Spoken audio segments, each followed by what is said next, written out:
very first visiting speaker, Frederick Wright Jones, who it's an honor to have with us here tonight to kick things off. I just want to give a big shout out to his show in the lower gallery that is up now for a little while. How long? Until January 7th. Until January 7th, so you have plenty of time, but don't waste time. Get down there and see it again. And we're very lucky that he's going to be here to talk about it with us tonight. So I'm going to turn it over to Reinhardt, who is going to do the official introduction. So thanks.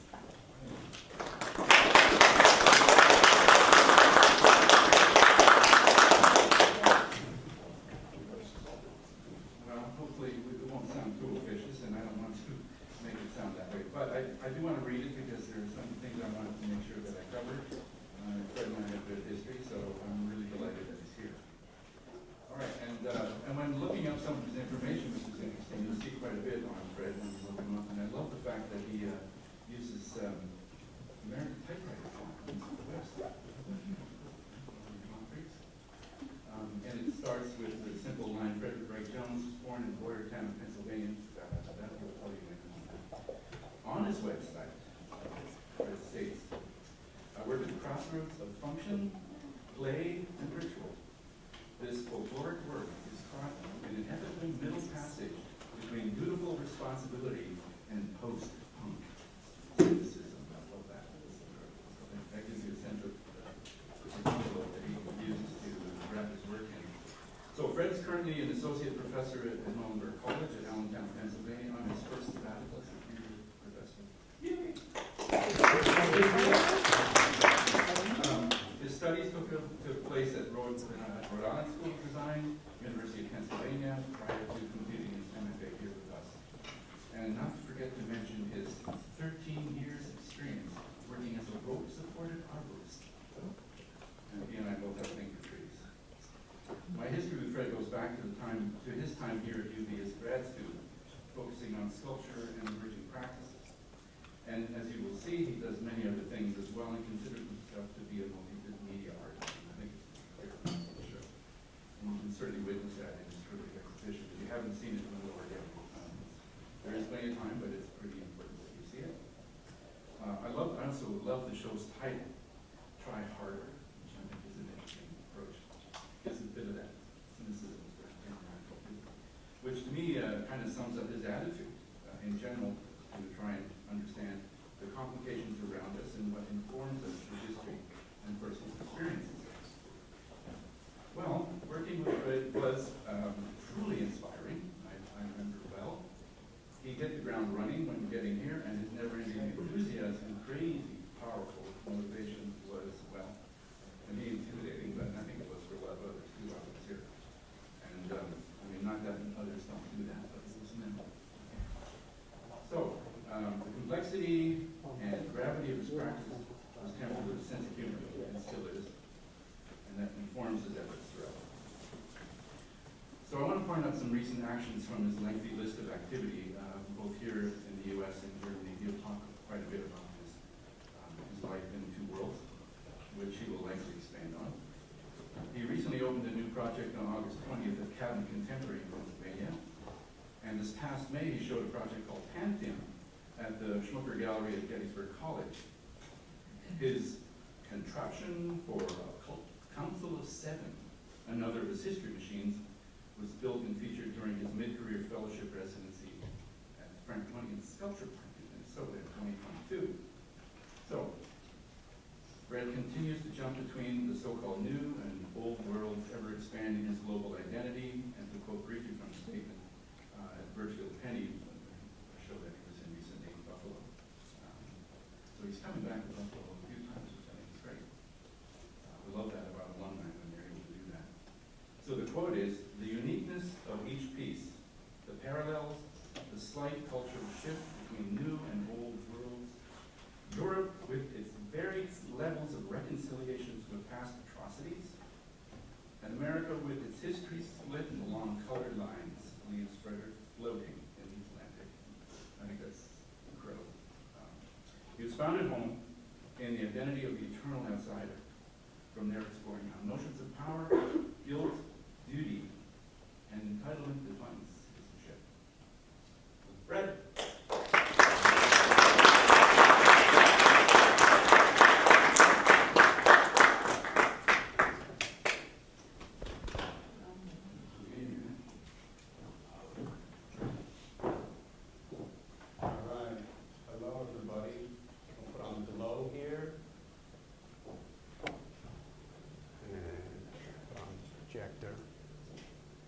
Thank you for that introduction. I think, so I was 13 years ago, so I'm a little older, a lot less intimidating. Start with this quote. If one could make a people lose touch with their capacity to create. Does everyone hear me? Lose sight of their will and their power to make art, then the work of subjugation, of colonization is complete. Right, so why do I start with this? Bell Hook's Introduction to Art of My Mind. Visual politics, so visual politics. I'm going to talk a little bit about that throughout my talk. This quote specifically, it's making a connection between the capacity to create and subjugation.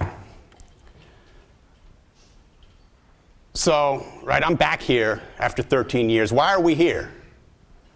Right, why are we all here? Art? The capacity to create? Right, visual politics, I think there's a connection between making things and controlling one's surroundings. I'm here on the stage, right? And as I walk across here, right, this is an auditorium, right? So we got the stage, we got the seats, there's a separation there. But as I walk across here, right, we can also turn this into a studio. We can do an activity. We can draw lines, right? Lines are what unify and separate. And as I walk here, you can create a line between yourself and me as I move across here, right? We're drawing. It's just like basic drawing steps, mark making. So, let's see how this works. There we go. Lines. Navigation. Right? This is a map. And there's this red line here, which shows walks I took. Right? So that's showing a path. And then there's lines that separate train tracks, roads from blocks. It's about organizing space. That's what I'm thinking about right here with this work. And I can pull these up into, this is metal, bent metal, right? So we have a walk, right? And as I walk, I'm in three-dimensional space. We put on a map, right? 2 dimensions, right? So we can bring these things back up to, we're taking a 2-dimensional thing, bringing it back into 3 dimensions, right? So there's this ability to change where we are and how we see these things. The capacity to create, in contrast to subjugation, right? So what I'm talking about is creativity as something emancipatory. So 13 years, right? Maybe we recognize this is a performance I did here. We can see there's the commons back there. That's that lake going in there. So I'm thinking about navigating, right? Because I came in a circle. I came back here 13 years. So what is 13 years, right? In essence, right, if I was a MFA student here, right? We got MFA students here. We got BFA students, right? So in essence, we're the same, right? We're the same, except for the separation of me being up here, you know. But I was sitting there 13 years ago. And I traveled the world, you know. My wife, she's German, so I went to Germany, came back. What is 13 years? What's 3,900 miles? Right? What is it? Why are we here? We were drawing in the auditorium, weren't we? There's a performativity to our 3D world. And I think of my artistic work as an homage to conversations, right? That's what I'm talking about. That's what I'm trying to do with my work. Conversations between community and place. Your community and place. 13 years, 3,900 miles. Time and place. Time and space. Culture always has a material existence, not as a standalone artifact, but as key instances of social formation.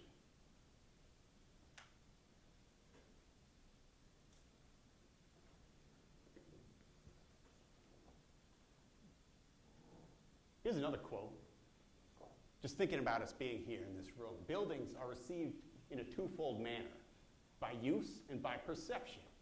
Right? I think that's important as artists, use and perception. Or better, tactilely and optically, where we talk about drawing lines. Such reception cannot be understood in terms of concentrated attention of a traveler before a famous building. On the tactile side, there's no counterpart to what contemplation is on the optical side, right? Tactile reception comes about not so much as a way of attention as by way of habit. So we have the tactile and we have the optical. We see things and we make things, we do things, we act. And we can contemplate things that we see. But by interacting, we form habits. By interacting over and over again, we form habits. Now, you made a line between me as I walked across, right? What happens if we close our eyes and look up? Imagine that line coming from the ceiling down to me. And with your eyes closed, right, can you imagine it as a splitting light across the ceiling? Just try it. Imagination. What separates and what connects? What separates and connects, right? Because if we're all here together, we're in the same room, we're all the same. Yet I look out and I see everyone as separate individuals. So what separates and what connects?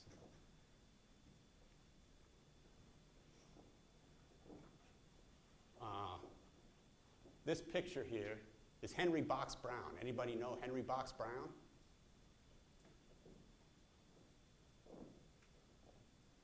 Yeah? Well, in 1849, Henry Box Brown was enslaved in Virginia, built a box, got into it, and mailed it to Philadelphia, right? So this is an etching here, shows him coming out of the box. Look, everyone's surprised.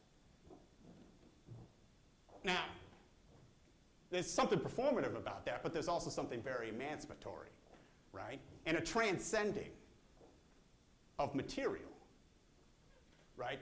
Not only the way Henry was seen socially and politically as property, he transcended that, but he also transcended the box, right? He created that box, and that box was not just a box, it was a vessel, right?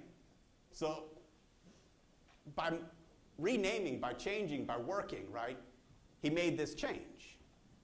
And these objects, right, this box is in conversation with time and space, right, as it moves through space.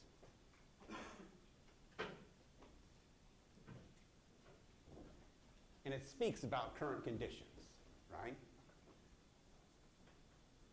Speaks about current conditions.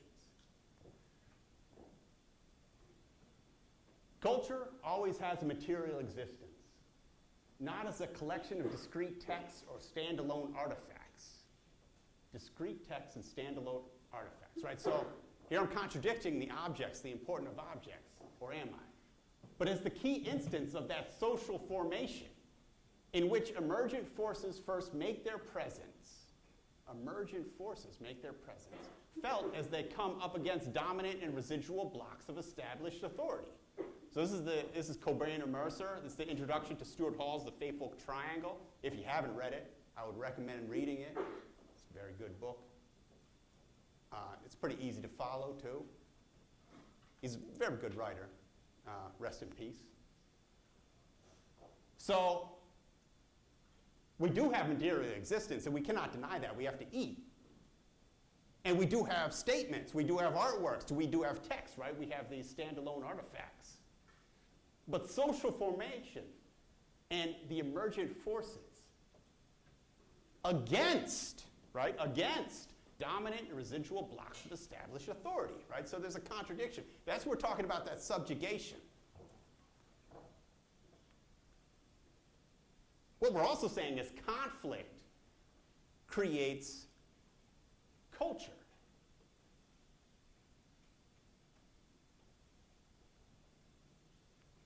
So, this is Penn Museum. We have the glass cases, we have artifacts. My father was an archaeologist. And the Penn Museum of Archaeology was where I was introduced to objects. The works are out of place. They're out of place, right? They hover between categorization, display, and function.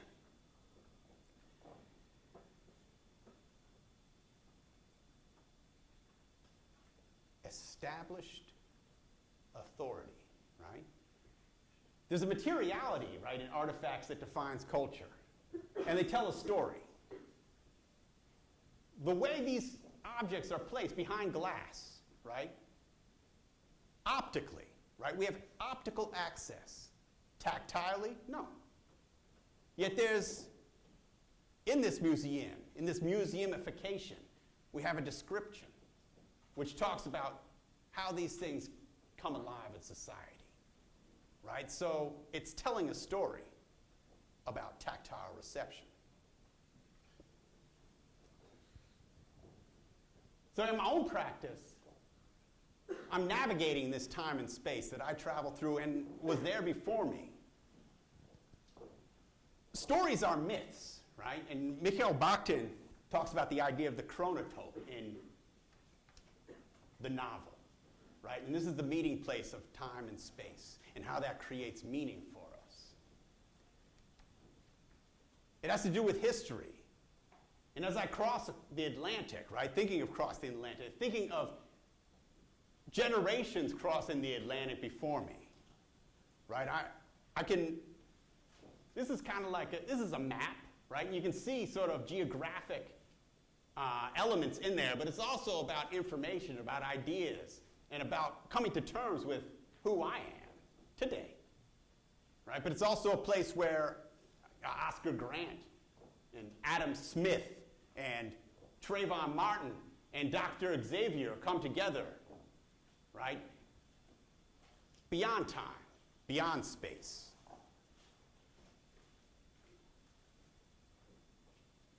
It can also be a place where the plantation become a place of connection, right? Where pain can become a unifier because there is no before. There is no before. It's about navigating an out-of-placeness. So, I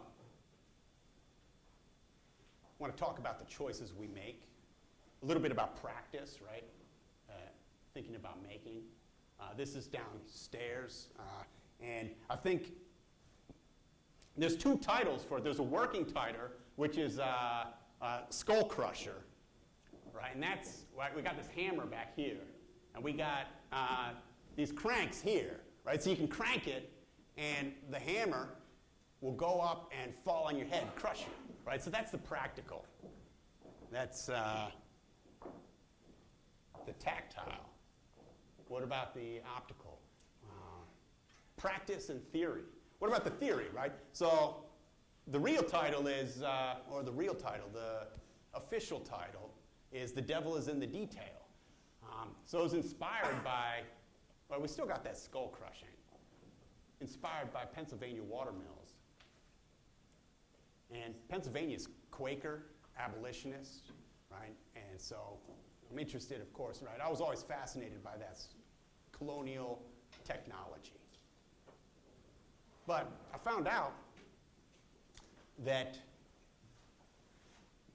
Pennsylvania was producing way more flour than could be eaten in Philadelphia or the tri-state area even, right? And so these abolitionist Quakers, pacifists, were sending flour to the Caribbean to feed enslaved people who were picking tobacco, growing sugar cane, right? And so there's this sort of ethical dilemma here when you look back at history about the Quakers, right?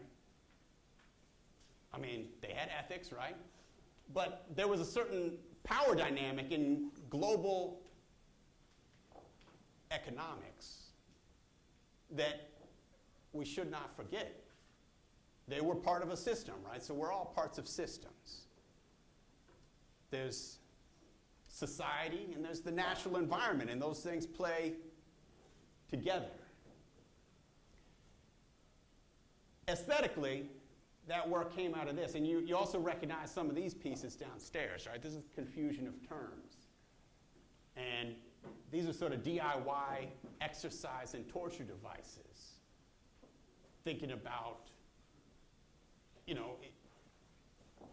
when you need something, you make it. Go to Home Depot, get the material, put it together. And it's always been like that, right? Somebody has to make it. And this is inspired by America's labor history, criminal justice system, and the athletic entertainment industry, right? It was actually inspired by Colin Kaepernick and the protest and the eventual, the silencing of that protest. Thinking about someone putting their body at risk every day for entertainment, the physicality of that.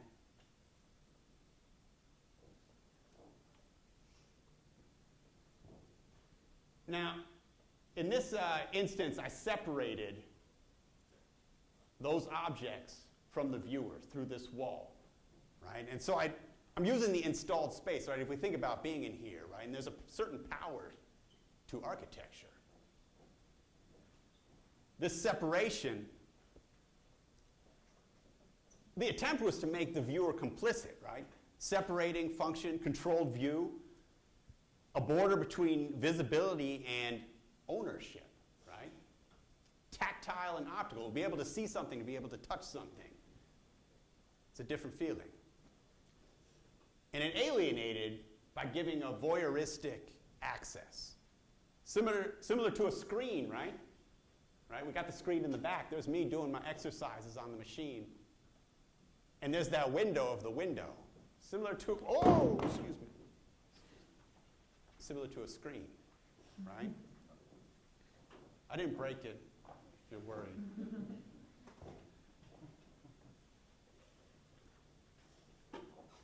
Here's Walt Benjamin again. For the task which faced the human apparatus of perception at historical turning points cannot be performed solely by optical means, that is, by way of contemplation.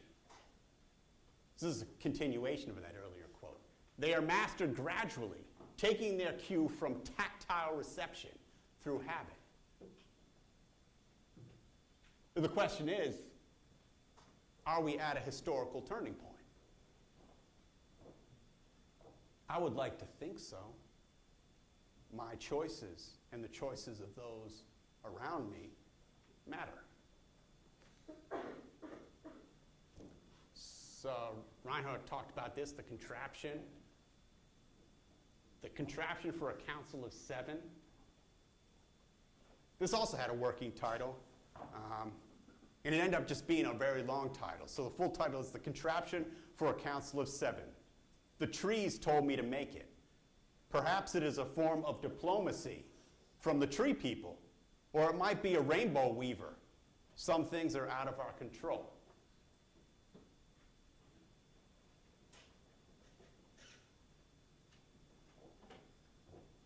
If we look at this, we got these lines going up into the trees. So what I really wanted to do was get back in the trees. All right? I used to cut them, climb and cut them, and I hadn't done that in like 6 years. And I got this opportunity, and I was like, I'm going into the trees. Yes, going into the trees. And when I laid these lines in there, I was like, oh, it's a rainbow. Right? So that's how these titles start coming. Right? Sometimes you have an idea and you do it. Sometimes you start not knowing. Or did I say you? Sometimes I. What happens here is the trees move in the wind, and they pull these. And here, these are bicycle tires. And they slowly pull those bike tires. And they crank this rope. Here's a pulley system, which slowly pulls this chain here, crushing the machine.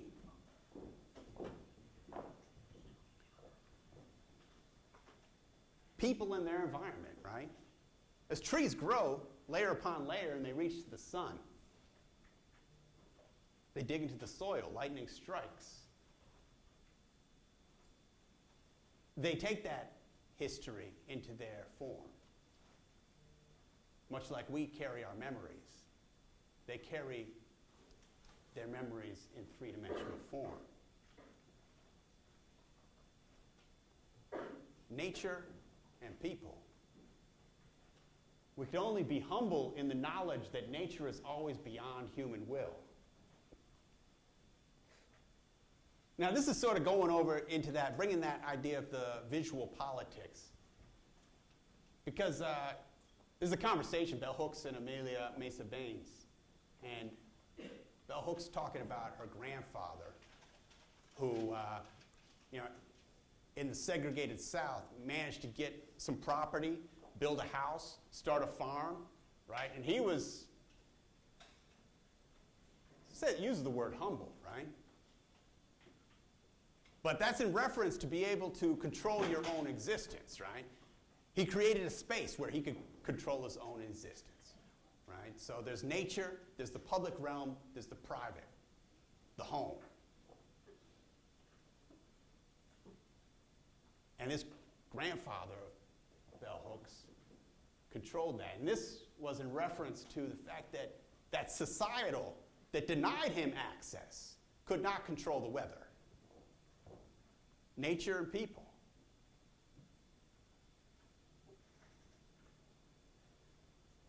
Nature, public, and private. The performativity of sovereignty. Materiality of dependence.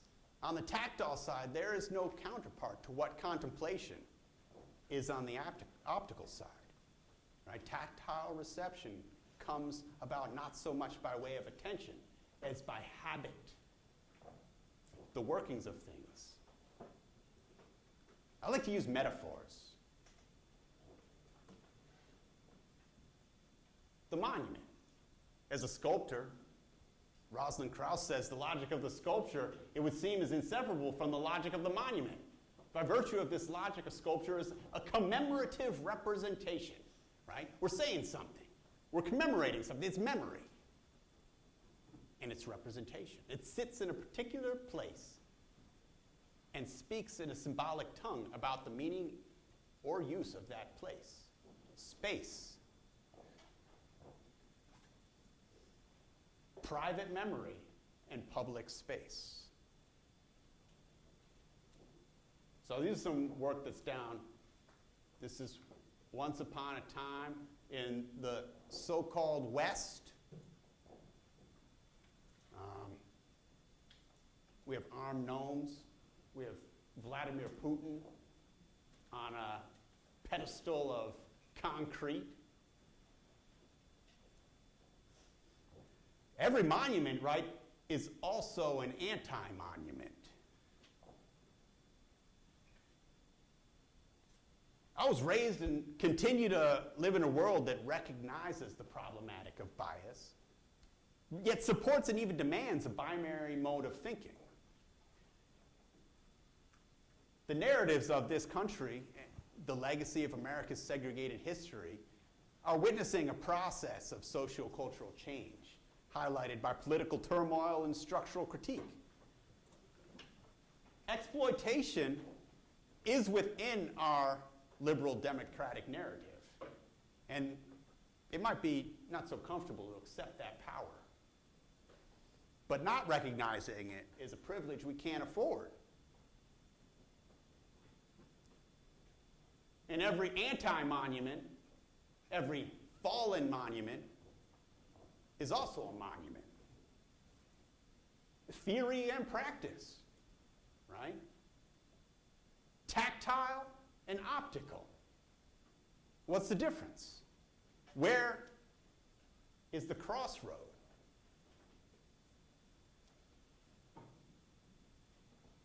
Imagination creativity. What if we were to close our eyes?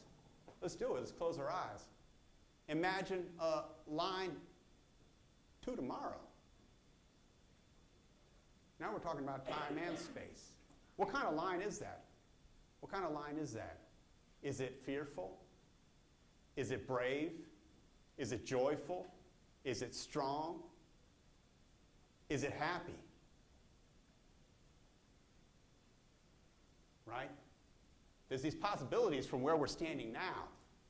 And all those possibilities are there in space and in tomorrow.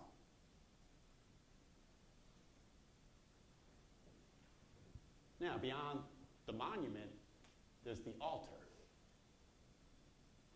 The earliest artworks originated in the service of rituals, first magical, then religious. And it is highly significant that the artwork's erratic mode of existence, the aura, right? That's sort of what we can pick up from something from a distance,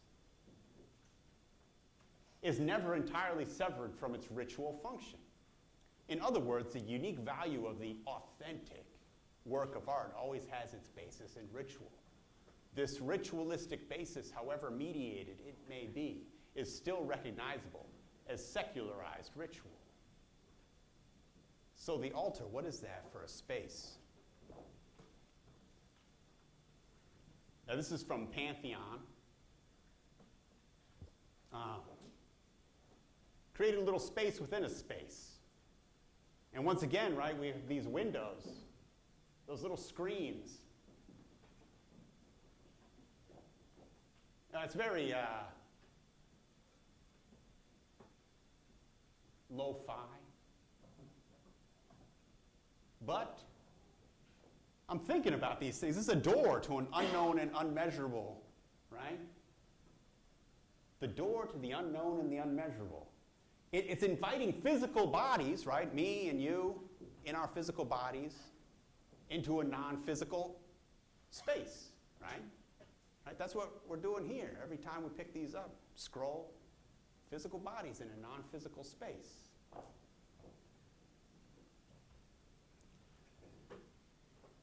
And when we look through those windows, who do we see? Is that Nat Turner? The avenging angel? Or is it St. Barbara? St. Barbara, Our Lady of Mercy. Nkisi. Nkondi, the solidification of a contract. These windows, the screen, the glass, agency, practice, habit. There's a potential in each choice. Listening can be receptive. We can learn to listen with the eyes, perhaps, right? Invisible Man, also I would suggest if you haven't read it, read it. I discovered a new analytical way of listening to music. The unheard sounds came through. And each melodic line existed of itself, stood out clearly from all the rest. Stood out clearly and said its piece and waited patiently. Wait for the other voices to speak.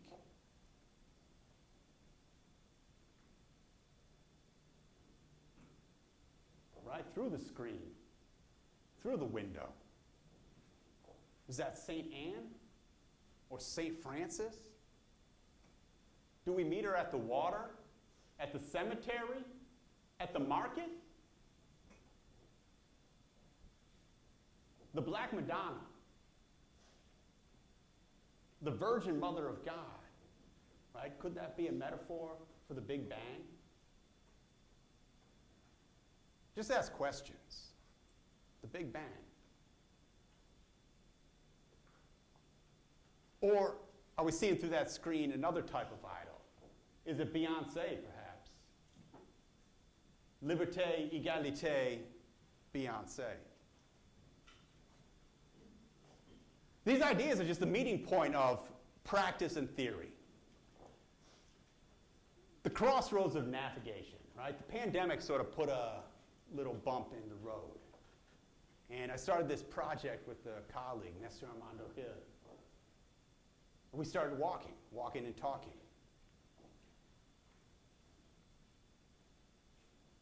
And in this case, we used the screen as a tool because we were far apart. I mean, it is a tool.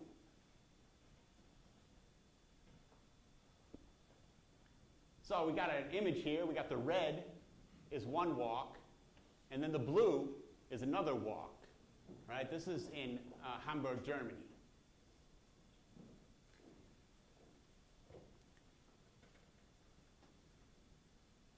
Digital image, idols. Look to the local. Right? And this is here, over here is the original one. This is in Easton, Pennsylvania. That's where Nestor walked. But of course, I couldn't translate it directly onto Hamburg because the streets weren't in the same place. So there's a forced renegotiation, a turning on the head, act of repetition. And, right, maps, the way we separate with maps, the way we negotiate, navigate, maps exhibit a renegotiation, right? This is some project I did with maps in Providence, Rhode Island. And we see a repetition of things. What's happening here is a relocation, a renegotiation that people have to make. Mashog Pond, Fox Point. Well, in the 60s, federal highway construction and urban development fractured neighborhoods, right? And we can see the patterns. We can see the disruption of patterns. Providence, Rhode Island. We can see how history is imprinted, repeated on the landscape. How we navigate a systematic out of placement, right? Space and history, meeting points. Are we at a historical turning point? I would like to think so. My choices and the choices of those around me matter.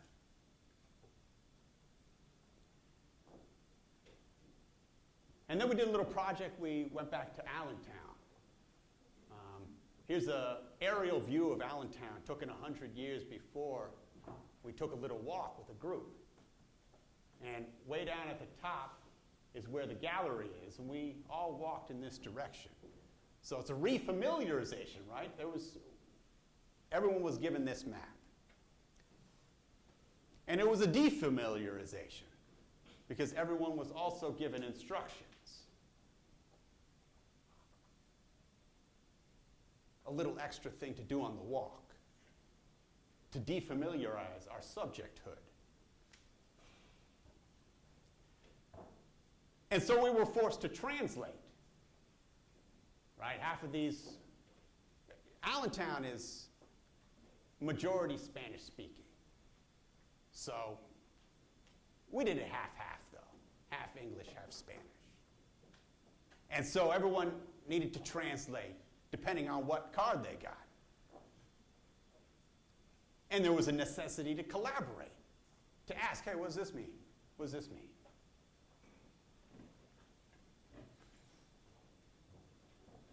And communicate.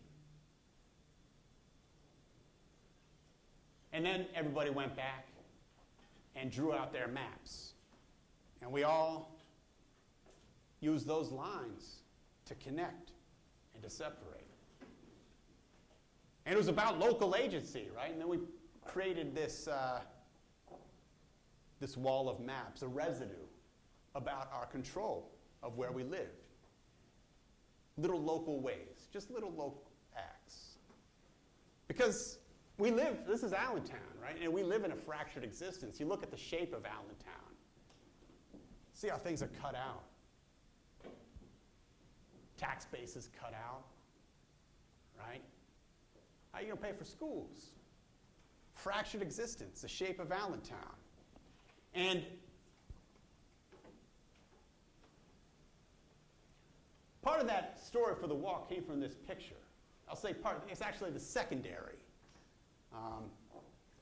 Because this is a group walking to the Jordan Creek, which is where we walked to.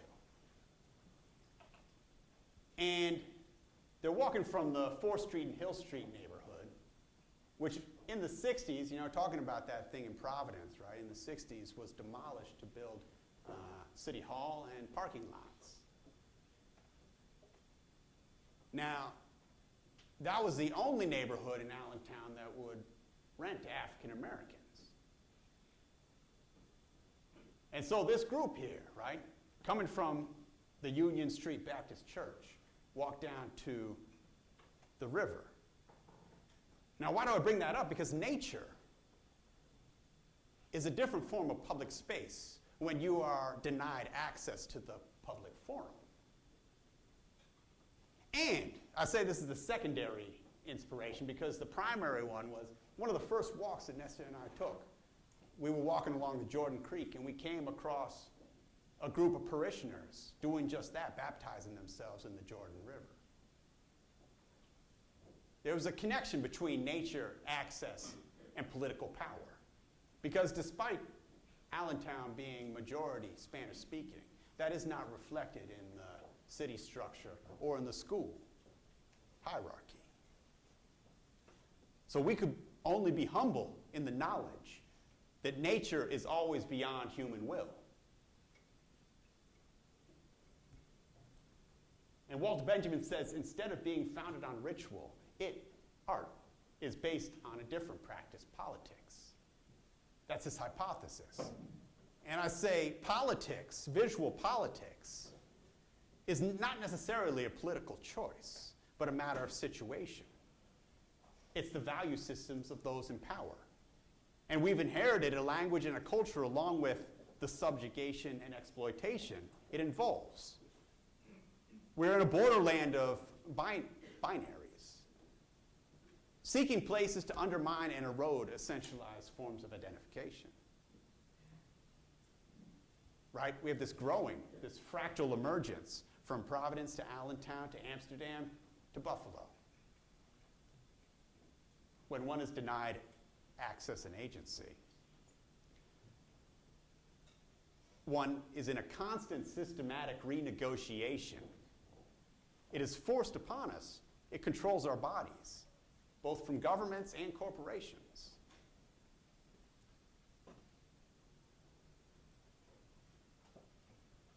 Right? It's just a tool, though, right? It's a tool. It's an invisible man. But suddenly the yokel, coming from Boyertown, Pennsylvania, I can associate with that, rolling about in the gale of boxing gloves, struck one blow and knocked science, speed, and footwork as cold as a well-digger's posterior. The smart money hit the canvas. The long shot got the nod. The yokel had simply stepped inside of his opponent's sense of time. Time. Space and time. He also got in his space.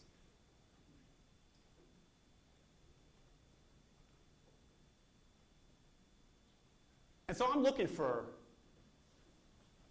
a place where the private space and the public forum can meet, right?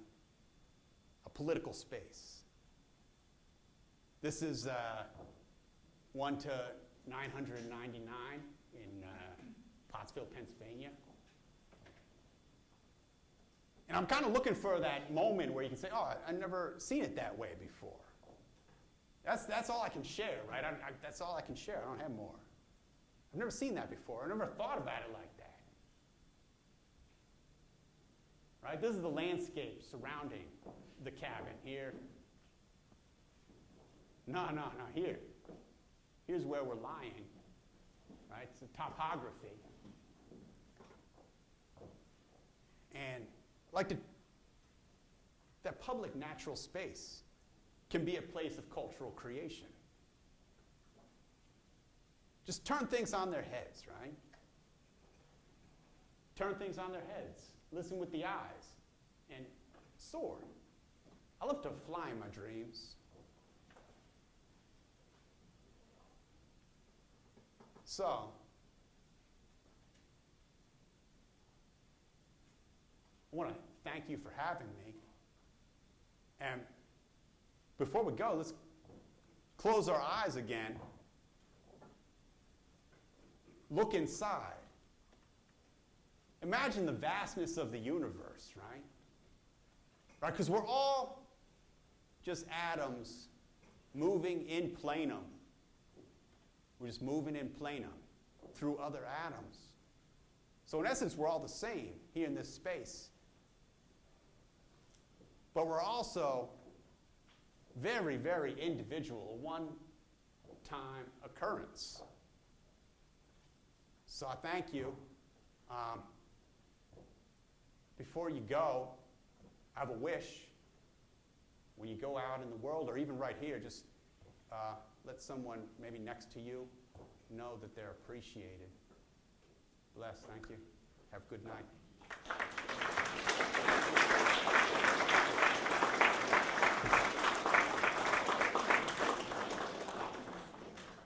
Are there any questions? So guys, please ask questions, raise your hands. Frederick will call on you, and then please project loudly so we can hear. We don't have mics for the audience. Yeah. Why did you choose wood? I noticed that a lot of your sculptures involve, wood. Is it because it's like a stable medium? Is it because it speaks to your use? So why do I use wood is the question you can hear. It is stable, and I like that. I think that I started carving wood, which I really loved. I love the softness and the strength of it, right? It's sort of a nice middle space. And I love also the grain, the way you sort of have to find what's in there. And it's funny because I actually started carving before I started cutting trees. And cutting trees just made it even more so, right? Because these are mammoths, right? These are living beings and they're mammoths. And I would be up there, right, in a tree, you see how big I am and how big a tree is. Like, I'm nothing, and I'm there with this chainsaw cutting branches off. And, right, this thing could destroy me, right? It'd crush me, like the littlest branch. Snap, bam. And there's a sort of respect I have for the tree and for that material that comes from it, right? Because it's living. It was living. But there's life flowing through it. Does that answer the question? Yeah. So with that being said, did you ever consider branching into more mediums that are more related to bioart and even like toxic materials so that you can emphasize the idea of optical difference? Toxic materials. No. How do you mean? How would I use toxic materials? Help me. Well, if you branched into bioart to kind of emphasize your thoughts of other living things, you could use sort of pathogens, or if you use toxic materials, obviously you save yourself, but making things out of unconventional elements, not materials that maybe like minerals that in some quantities could be considered toxic, like cinnabar. Well, you know what? I'm thinking about it now. So thank you. Maybe this is a new chapter here. In terms of sourcing and selecting the specific woods that you use, You asked about sourcing the woods that I use? Well, I actually got into tree work because I was looking for wood. And I met up with this a tree company, and they had some beech logs. And they helped me get them to my studio and start carving. And then I was like, I don't have any money. Can I work for you? And so that's sort of how that happened, and just continue with that. So I would get it from trees. It's nice to carve green wood because it's even softer when it's green. It cracks a little bit.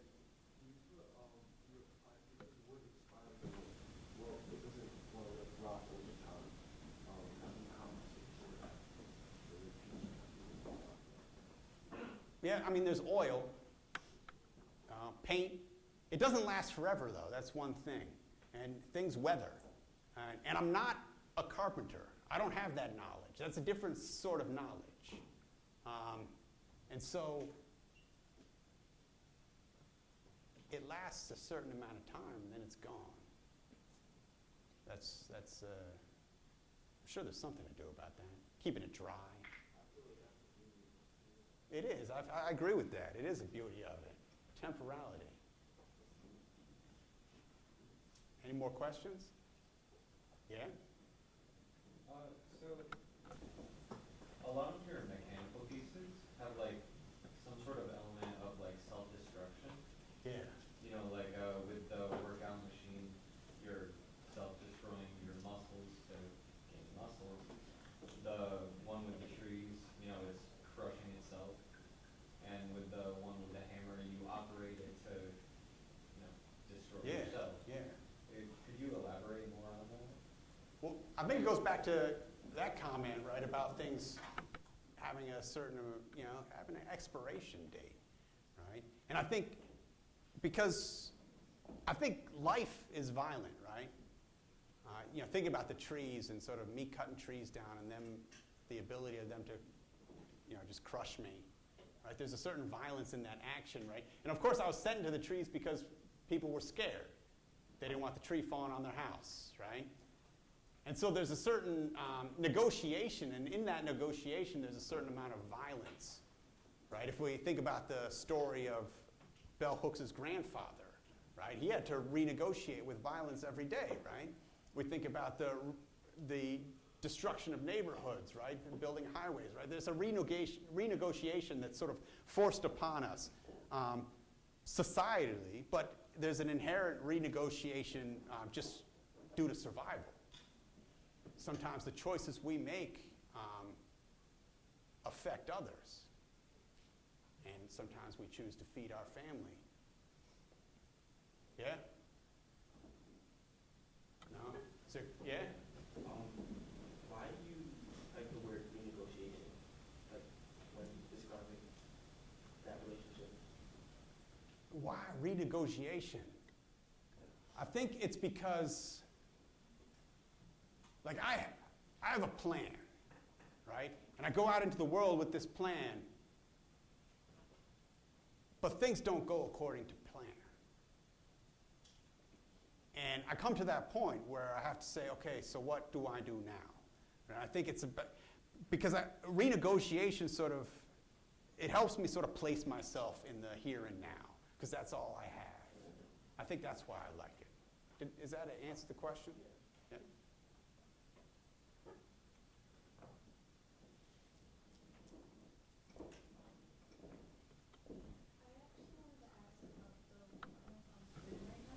Yeah.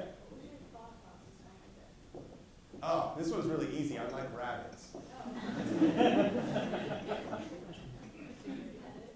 Well, I'm also, it's the year of the rabbit. I was born in 75, the year of the rabbit. And it's back. Your saw pressure piece, is it functional? Theoretically. I wouldn't suggest using it, and plus it won't be able to go any higher because of the ceiling in the room where it is. So practically it would not work, but theoretically, and in another space it would, but I'm not going to try it. I'm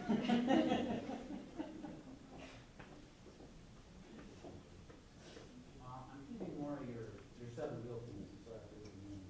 You talked about that piece, and it was very personal, and it was sort of lighter than a lot of the other pieces. A lot of the other works are, if not directly, tangential to protest.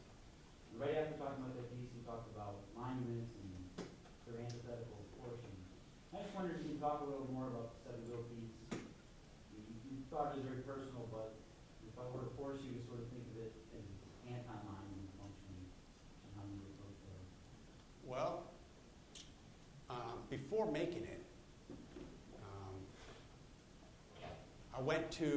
I was visiting my father-in-law in Dusseldorf, right, in Germany. And we went to the village of Satin, which is a Roman outpost. And it was there. They had an army there. They traded. They had their baths. And there was these cranes, wooden cranes, right? This sort of Roman technology. And, actually, the A-frame is inspired by that. And their work goes into that idea of man against nature, right? Because the Romans went out there and they built their outposts and they did their trade and they had their baths. But the Germanen, they were irritated by the Romans and they burned something down, right? So there's this sort of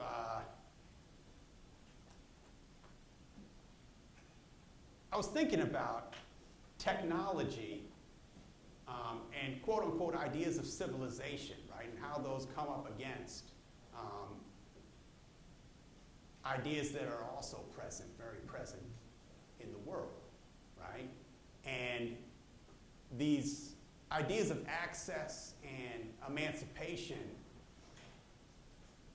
whether one is, in that instance, whether one's German or Roman, right, is a very different picture, right? It was a clear situation of one way of living getting in the way of the other, right, and vice versa. And I think that the tree people, right, now I'm not going to speak for the tree people. They've got their way of living, right? And sometimes going up there and cutting the trees, right, was not in line with them. So it was sort of also making a peace with that. But thinking about how our technology and our constant striving to keep on going and keep on growing, I think there's a contradiction in that, right? And I hope we can make that curve, but nature's going to be fine. I'm not sure if we will. A follow-up question? No? Okay, all right. In your pieces that involve the audience as being sort of where, do you see that as your interest in you as an artist watching the watcher watch something else?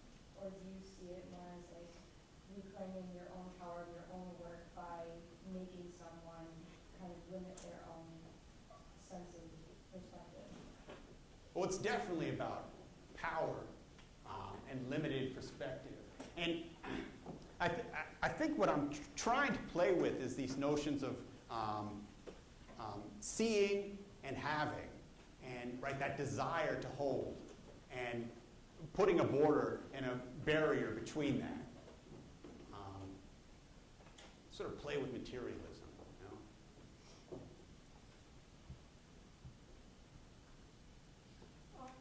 You mentioned you spent time in Germany and the U.S. I was just curious, how would you say that experience influences your outlook on things?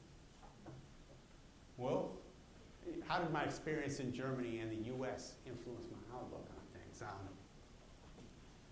I think for me, the biggest part of that was learning a new language, right? I think languages are ways of, right? They're ways of formulating and communicating, but I think they're also ways of thinking, right? And like learning German, I was like, the Germans think like they speak. And I think Americans think like they speak too. And, you know, my German's not perfect. I still don't know how to use, like, they've got 12 forms of the, and I don't know how to use the forms of the, so I just throw in whatever I feel like throwing in there. Yeah. What's your favorite German word then? My favorite German word. There are a lot of really specific words. I'm just curious. My favorite is Feierabend. I like Ausgezeichnet. Oh, yes. It's a good one. It's a good one. Gemütlichkeit. Yeah. What's that? Gesamtkunstwerk. Yeah, that's a good one. Kunst in der Zeitalter der mechanischen Reproduktion ist auch so.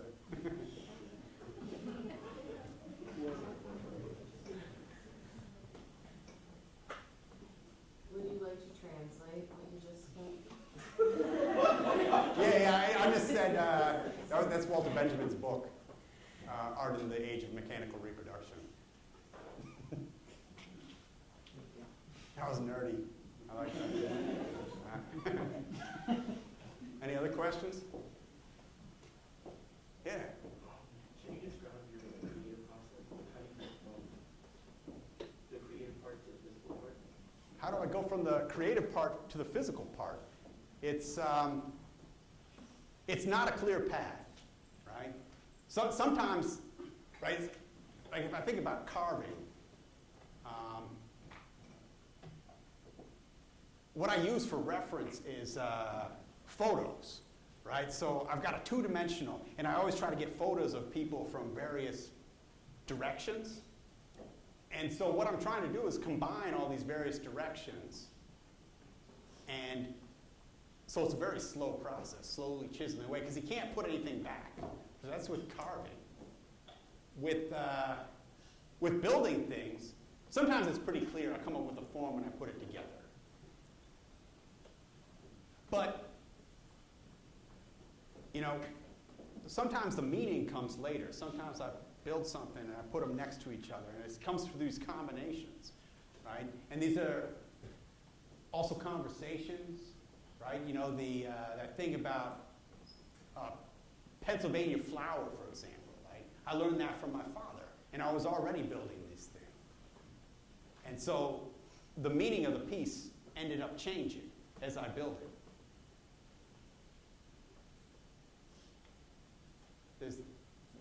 For me, it's not a clear line.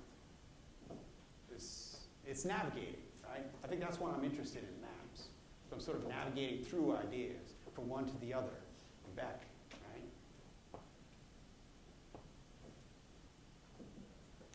Any more questions?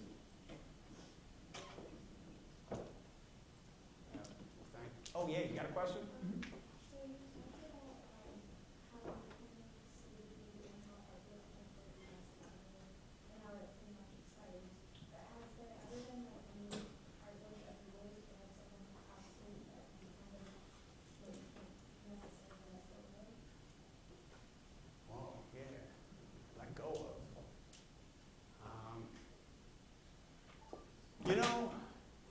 All these artworks, they're heavy. And I have to store them. And no, I think I can let go of them. Yeah, I can let go. Of course I'll miss them. I'll think about them. I got pictures. Yeah. People are a lot harder to let go of. Yeah. When you told us to close our eyes and think about a line for tomorrow, Yeah. putting that back on you, what would your line for tomorrow look like? Oh, my line to tomorrow, it's going to be fun. It's about going home.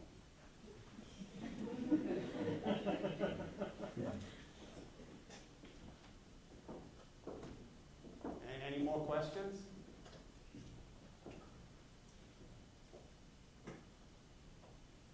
Thank you very much.